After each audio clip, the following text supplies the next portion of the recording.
Hello বন্ধুরা, সবাই তোমরা কেমন আছো? আশা করি ভালো আছো। তো আজকে আমি আবার একটা নতুন রেসিপি নিয়ে চলে আসলাম। আজকে আমি তৈরি করব পাঙাশ মাছের তেল ঝাল। তাই এখানে দেখো আমি পাঙাশ মাছটা ধুয়ে নুন হলুদ মাখিয়ে রেখেছি।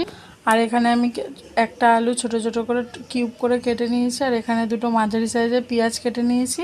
আর মশলার মধ্যে আমি এখানে দেবো গোটা ধনে, গোটা জিরে, আদা, রসুন, টমেটো আর লঙ্কা। তাই এগুলো আমি একটা পেস্ট তৈরি করে নেব। এখানে দেখো আমি কড়াই বসিয়ে দিয়েছি, কড়াইতে তেল গরম হতে দিয়েছি। তেলটা গরম হয়ে গেছে, এবার আমি সমস্ত মাছগুলো একে একে ভালো করে ভেজে নেব। মাছগুলো আমার সুন্দর এপিট এপিট লাল করে আমি ভেজে নিয়েছি। এবার আমি মাছগুলো সমস্তটা তুলে দেবো। মাছগুলো আমার এখানে ভাজা হয়ে গেছে, এবার আমি আগে থেকে কেটে রাখা আলুগুলো সুন্দর করে ভেজে নেব।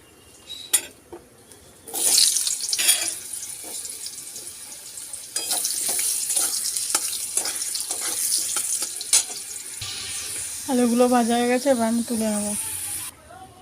একই তেলের মধ্যে ফোড়নে দিয়ে দিচ্ছি তেজপাতা,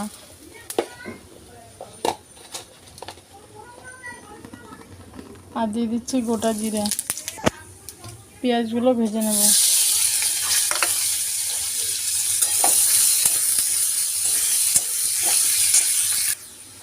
পেঁয়াজটা ভাজা হয়ে গেছে, এরপরে এর মধ্যে আমি আগে থেকে বেটে রাখা সমস্ত মশলাগুলো দিয়ে দেবো।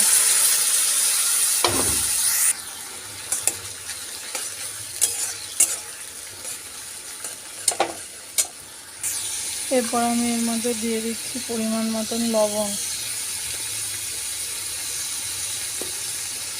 হলুদ গুঁড়ো, আর দিয়ে দেবো কাশ্মীরি লঙ্কার গুঁড়ো।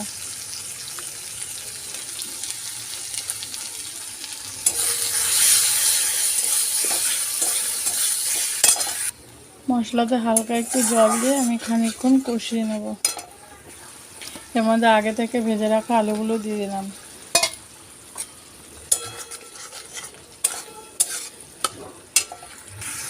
মশলাটা ভালো করে কষানো হয়ে গেছে, মশলার থেকে তেল ছেড়ে দিয়েছে। এরপরে আমি এর মধ্যে পরিমাণ মতন জল দিয়ে ঝোলটা ফুটে আসলে মশলাটা কষানো হয়ে গেছে, মশলা থেকে সুন্দরভাবে তেল ছেড়ে দিয়েছে। আমি এরপরে ওর মধ্যে পরিমাণ মতন জল দিয়ে দেবো।